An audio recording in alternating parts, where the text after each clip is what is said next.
Hi, I'm Ryan Szymanski, curator for Battleship New Jersey Museum and Memorial. And today, I'm excited to show you guys an SH-60B Seahawk.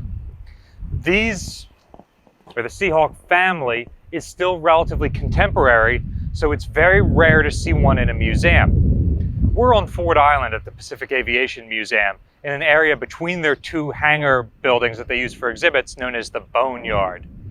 And they happen to have an SH-60B, which is the early model Navy Seahawk.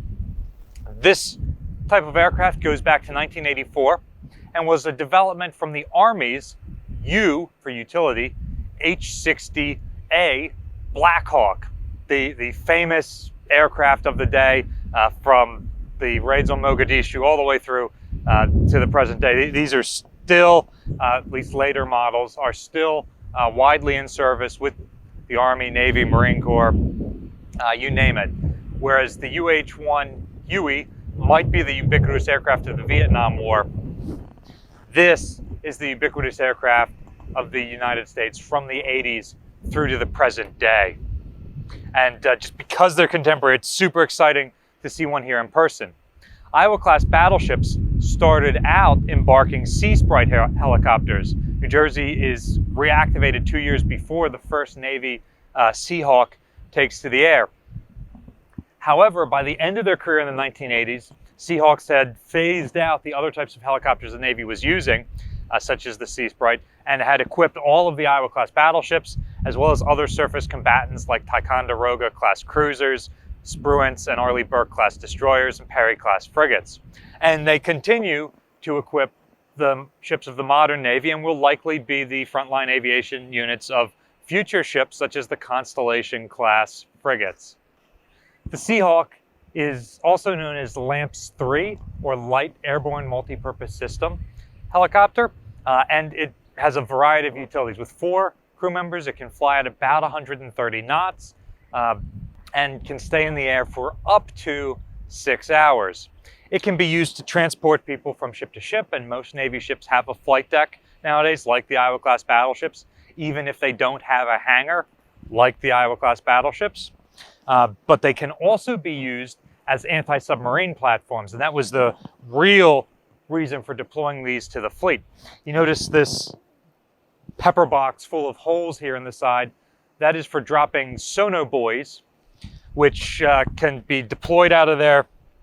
They land in the water, and then they can send sounds back to the helicopter and other ships around. You'll also notice that there is a MAD, or magnetic anomaly detector, under here.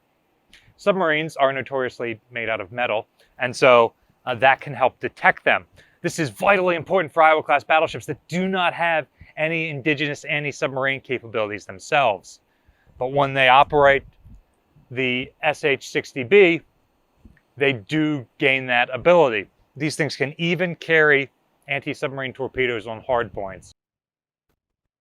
It should be no question where this helicopter comes from. While we talk about sailor art all the time on the battleship, artwork is perhaps even more notorious on aircraft. And this one does not feature any tasteful nose art of nearly naked pinup girls. It tells you exactly where she comes from. This was obviously based here on the Hawaiian Islands. We've got the Warrior up there. This is a beautiful example of art, and I can't wait to see the restoration work that the Pacific Aviation Museum does on this helicopter over the next couple of years. What is your favorite type of helicopter? Let us know in the comment section down below. Growing up with the Black Hawk and Seahawk family of helicopters, this is what I think of when I think of helicopter. But let me know your thoughts in the comment section down below. Battleship New Jersey receives operating support from the New Jersey Department of State, also from a number of other businesses and private individuals like yourselves. We really appreciate your support. There's a link in the description below to the Pacific Aviation Museum that maintains this particular contemporary helicopter. So be sure to donate to them to help them restore their fleet of aircraft. And also check out the links to their social media so you can follow the work that they're doing here. And if you ever get the chance to, come out to Ford Island and visit them. You can support Battleship New Jersey by liking, sharing, and subscribing so more people find out about our channel and our museum. Thanks for watching.